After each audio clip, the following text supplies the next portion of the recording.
स्वाध्याय इयत्ता 7वी विषय विज्ञान पाठ 4 सजीवांतील पोषण.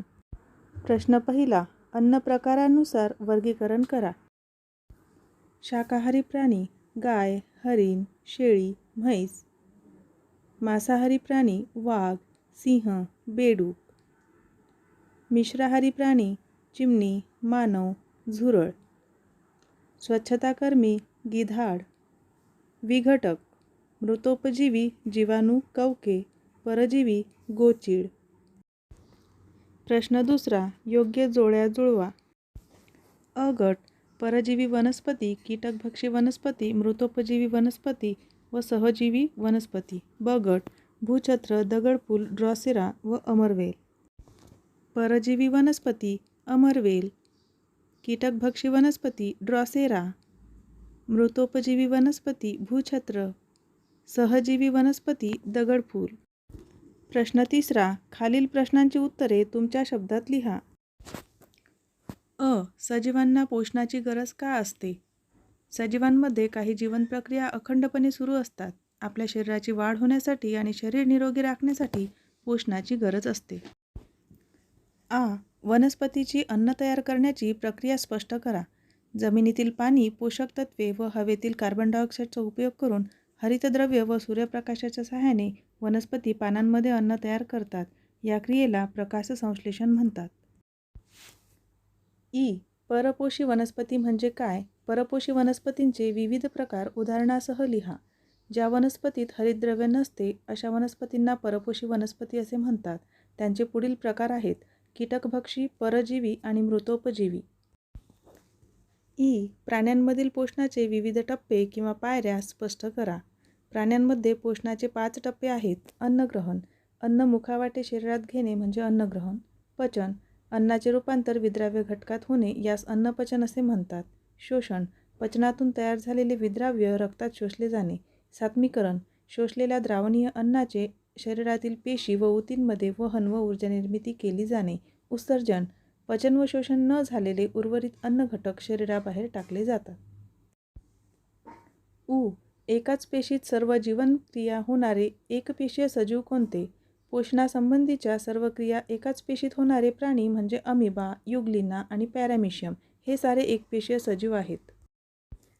प्रश्न चौथा, कारणे लिहा. अ. कीटकभक्षी वनस्पतींचा रंग आकर्षक असतो. कीटकभक्षी वनस्पती कीटक खातात आणि आपल्या अन्नाची गरज भागवतात. असे कीटक स्वतःकडे आकर्षित करून घेण्यासाठी त्यांचा रंग आकर्षक असतो. आ. फुलपाखराला नळीसारखी लांब सोंड असते. कीटकांमध्ये अन्नग्रहणाकरिता खास मुखावयव असतात. फुलपाखरू फुलातला रस शोषते, त्यासाठी त्याला नळीसारखी सोंड असते. याचा वापर करून ते अन्नग्रहण करते. प्रश्न पाचवा, वनस्पती आणि प्राणी यांच्या पोषण पद्धतीनुसार ओघ तक्ता तयार करा. वनस्पती आणि प्राणी यांच्या पोषण पद्धतीनुसार हा ओघ तक्ता तयार केलेला आहे. यामध्ये पोषणाचे 2 भाग केले आहे, वनस्पती आणि प्राणी. वनस्पतीचे आणखी 3 प्रकार आहेत: स्वयंपोषी, परपोषी आणि सहजीवी.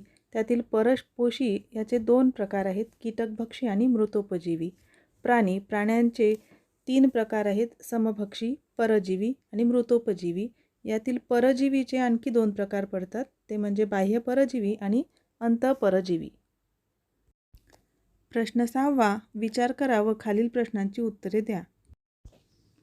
अ. आपण वेगवेगळे अन्नपदार्थ घरात तयार करतो म्हणजे आपण स्वयंपोषी आहोत का? आपण जरी वेगवेगळे अन्नपदार्थ घरात तयार करीत असलो तरी ते पदार्थ वनस्पती किंवा इतर प्राण्यांनी दिलेल्या अन्नपदार्थापासूनच बनवतो, जसे गहू, तांदूळ, अंडी इत्यादी. आपण वनस्पतीप्रमाणे प्रकाशसंश्लेषण करू शकत नाही, म्हणून आपण स्वयंपोषी नाही. आ. स्वयंपोषी व परपोषी सजीवांपैकी कोणाची संख्या जास्त असते आणि का? स्वयंपोषी सजीवांची संख्या जास्त असते. जर स्वयंपोषी सजीव संख्येने कमी झाले तर त्यावर अवलंबून असणारे परपोषी सजीव पण नष्ट होतील.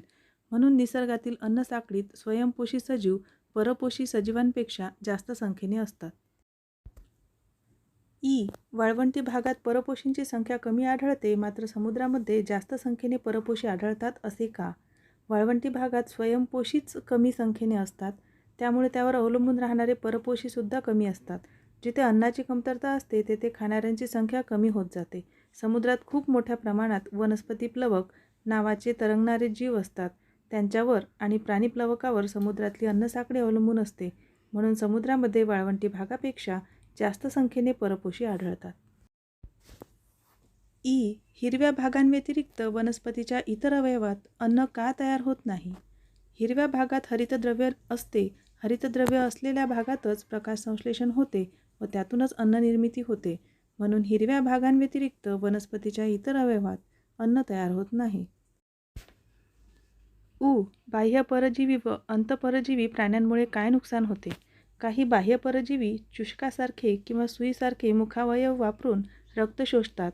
डास, ढेकूण इत्यादीसारखे कीटक मलेरिया, डेंग्यू यासारखे रोग संक्रमित करतात. अंतःपरजीवी शरीरात राहत असल्यामुळे निरनिराळ्या प्रकारचे रोग निर्माण करू शकतात. पट्टकृमी, गोलकृमी असे जंत आपल्या शरीराच्या आतमध्ये राहून रक्ताद्वारे अन्नाचे अथवा प्रत्यक्ष अन्नाचे शोषण करतात. यामुळे आरोग्यावर वाईट परिणाम होतो. पुढील प्रश्नांच्या सरावामुळे या पाठाचा संपूर्ण अभ्यास होईल. अन्नपदार्थ कशाला म्हणतात? आपल्या शरीराची वाढ होण्यासाठी व निरोगी राखण्यासाठी ज्या पदार्थांचे पचन आणि सात्मीकरण होऊन ऊर्जा प्राप्त होते त्या पदार्थांना अन्नपदार्थ असे म्हणतात. पोषक द्रव्ये म्हणजे काय? अन्न आपल्याला विविध प्रकारचे अन्नघटक पुरवते. हे अन्नघटक म्हणजेच पोषक द्रव्ये होय. पोषक द्रव्यांचे कोणत्या दोन गटात वर्गीकरण केले जाते? पोषक द्रव्यांचे बृहत पोषक द्रव्ये आणि सूक्ष्म पोषक द्रव्ये या दोन गटात वर्गीकरण केले जाते. पोषण म्हणजे काय? पोषक द्रव्ये शरीरात घेऊन त्यांचा वापर करण्याच्या सजीवांच्या प्रक्रियेला पोषण असे म्हणतात. आपल्याला पोषणाची गरज कशासाठी आहे? पोषणामुळे शरीराला काम करण्यासाठी ऊर्जेचा पुरवठा मिळतो, शरीराची वाढ व विकास होतो, शरीर रोगांपासून वाचून राहते, तसेच पेशींची झीज भरून काढणे व उती दुरुस्त करण्याचे काम पोषण करते. स्वयंपोषण म्हणजे काय? काही सजीव स्वतःचे अन्न स्वतः तयार करून त्यावर स्वतःचे पोषण करतात. या पोषण पद्धतीला स्वयंपोषण म्हणतात. परपोषण म्हणजे काय? काही सजीव अन्नासाठी इतर सजीवांवर म्हणजे वनस्पती किंवा प्राणी यावर अवलंबून राहून स्वतःचे पोषण करतात. या पोषण पद्धतीला परपोषण म्हणतात. पर्णरंध्रे कशाला म्हणतात? पानांवरील छिद्रांना पर्णरंध्रे म्हणतात. वनस्पतीमध्ये हरितद्रव्य कोठे असते? पानांमधील हरित लवकात हरितद्रव्य असते. वनस्पतींमधील वहन व्यवस्था कशा स्वरूपाची असते? वनस्पतीमध्ये जलवाहिन्या व रसवाहिन्या अशा स्वरूपात दोन वहन व्यवस्था असतात. जलवाहिन्यांचे कार्य सांगा. जलवाहिन्यांमार्फत मुळांकडून पाणी व क्षार वनस्पतींच्या वरील सर्व भागाकडे पोहोचवले जातात. रसवाहिन्यांचे कार्य सांगा. प्रकाश संश्लेषणातून पानांमध्ये तयार झालेले अन्न रसवाहिन्यांमार्फत वनस्पतींच्या इतर भागांकडे वापरण्यासाठी व साठवण करण्यासाठी वाहून नेले जाते. नायट्रोजनचे स्थिरीकरण कोणत्या दोन पद्धतींनी होते? नायट्रोजनचे स्थिरीकरण जैविक आणि वातावरणीय अशा दोन पद्धतींनी होते. रायझोबियम हे सूक्ष्मजीव कोठे असतात? रायझोबियम हे सूक्ष्मजीव द्विदल शिंबावर्गीय वनस्पतींच्या मुळांवरील असलेल्या गाठीमध्ये असतात. नायट्रोजनचे जैविक स्थिरीकरण कसे होते ते सांगा.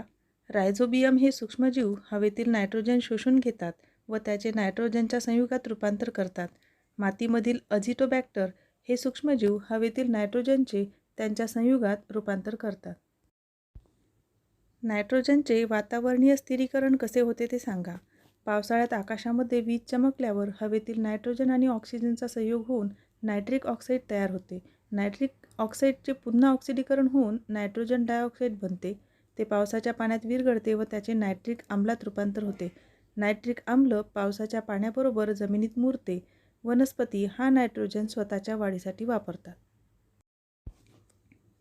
सहजीवी पोषण म्हणजे काय?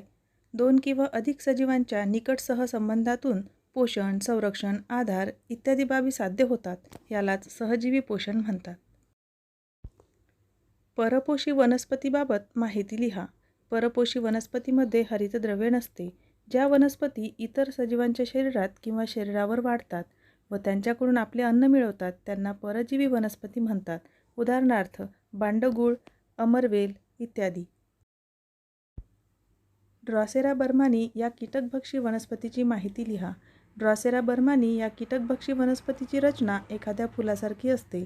ती जमिनीलगत वाढते. तिची पाने आकर्षक गुलाबी लाल रंगाची असतात आणि त्यांच्या कडांना बारीक केसतंतू असून त्यावर कीटकांना आकर्षणारे चिकट द्रवाचे बिंदू असतात. ड्रॉसेरा या वनस्पतीचा शोध कोणी व केव्हा लावला? इसवी सन 1737 श्रीलंकेत जोहान्स बर्मन या शास्त्रज्ञाने ड्रॉसेरा या वनस्पतीचा शोध लावला. त्यांच्या सन्मानार्थ या वनस्पतीचे नाव बर्मानी असे आहे.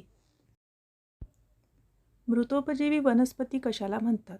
सजीवांच्या कुजलेल्या मृत अवशेषांवर अवलंबून असणाऱ्या वनस्पतींना मृतोपजीवी वनस्पती असे म्हणतात. यीस्ट व काही भूछत्रे उपयोगी का आहेत? यीस्ट हे किण्व ब्रेड तयार करणे आणि आंबवण्याच्या प्रक्रियांसाठी वापरले जाते. भूछत्रांमध्ये जीवनसत्त्वे व लोह भरपूर प्रमाणात असते. अन्न प्रकारांनुसार प्राण्यांचे प्रकार कोणते? अन्न प्रकारांनुसार प्राण्यांचे शाकाहारी प्राणी, मांसाहारी प्राणी, मिश्राहारी प्राणी, स्वच्छताकर्मी व विघटक असे प्रकार आहेत. मृतोपजीवी पोषण कशाला म्हणतात? काही कीटक, एकपेशीय सूक्ष्मजीव हे मृत शरीरातील किंवा आजूबाजूच्या वातावरणातील द्रवरूप सेंद्रिय पदार्थांचे शोषण करून त्यांचा अन्न म्हणून वापर करतात. यालाच मृतोपजीवी पोषण असे म्हणतात. उदाहरणार्थ कोळी, मुंग्या, घरमाशा.